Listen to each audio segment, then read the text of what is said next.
கன்னியாகுமரியில் சுவாமி விவேகானந்தர் நினைவு தினத்தையொட்டி கன்னியாகுமரியில் அரிசியை மலை போல் குவித்து வைத்து அன்னபூஜை நடந்தது.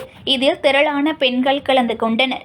வீரத்துறவி என்று அனைவராலும் அழைக்கப்படும் சுவாமி விவேகானந்தர் 1902 ஆண்டு ஜூலை மாதம் 4ஆம் தேதி மகா சமாதி அடைந்தார். அவரது 121வது மகா சமாதி அடைந்த தினம் கடைபிடிக்கப்பட்டது. கன்னியாகுமரி விவேகானந்த கேந்திர வளாகத்தில் அமைந்துள்ள சுவாமி விவேகானந்தா சபாக்கிரகம் அரங்கத்தில் அன்னபூஜை நடந்தது.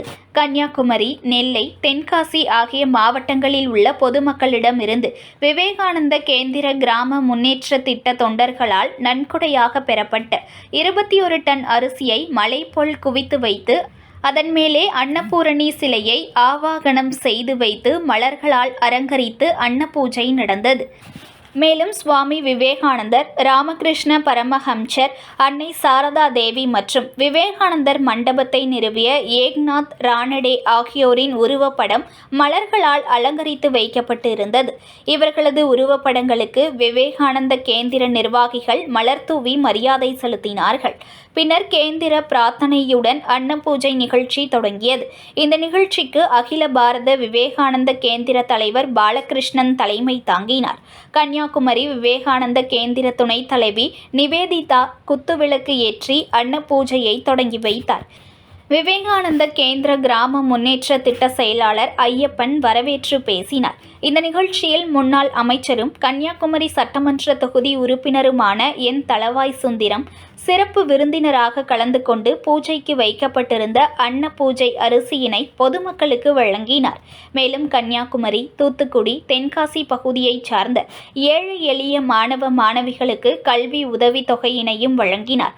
தொடர்ந்து இந்த நிகழ்ச்சியில் விவேகானந்த கேந்திர துணைத் தலைவர் அனுமந்தராவ், மூத்த ஆயுட்கால ஊழியர் கிருஷ்ணமூர்த்தி ஆகியோர் ஆசியுரை வழங்கினார்கள்.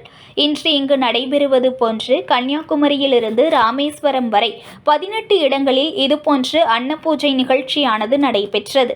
இதன் மூலம் சுமார் 65 டன் அரிசி சேகரிக்கப்பட்டு 300க்கும் மேற்பட்ட கிராமங்களில் உள்ள ஏழை எளிய மக்களுக்கு கொண்டு செல்லப்படுகிறது.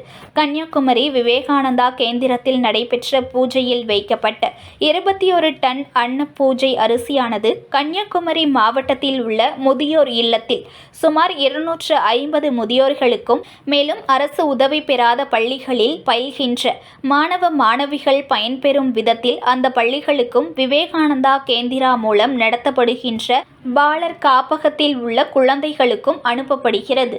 ஆண்டுக்கு சுமார் இதன் மூலம் பாலர் காப்பகத்தில் சுமார் 2000த்திற்கு மேற்பட்ட குழந்தைகள் பயன்பெற்று வருகின்றனர்.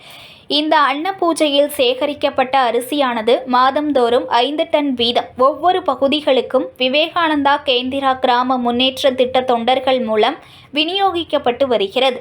இந்த நிகழ்ச்சியில் சென்னையில் உள்ள திருமலை திருப்பதி தேவஸ்தான உள்ளூர் மற்றும் தகவல் ஆலோசனை மைய துணைத் தலைவர் ஆனந்த்குமார் ரெட்டி, ஆரல் வாய்மொழி பேரூராட்சி தலைவர் முத்துக்குமார், அகஸ்தீஸ்வரம் விவேகானந்தர் கல்லூரி செயலாளர் ராஜன், தோவாளை ஊராட்சி ஒன்றிய தலைவர் சாந்தினி பகவதியப்பன், அகஸ்தீஸ்வரம் ஒன்றிய செயலாளர்கள் தாமரை தினேஷ், ஜெஷிம், சந்துரு, சுகுமாரன், வழக்கறிஞர் ஜெயகோபால், அக்ஷயா கண்ணன், வைகுண்டமணி உள்பட பலர் கலந்து கொண்டனர். அதைத் தொடர்ந்து குவித்து வைக்கப்பட்டிருந்த அரிசிக்கு மங்கள ஆர்த்தி நடத்தப்பட்டது.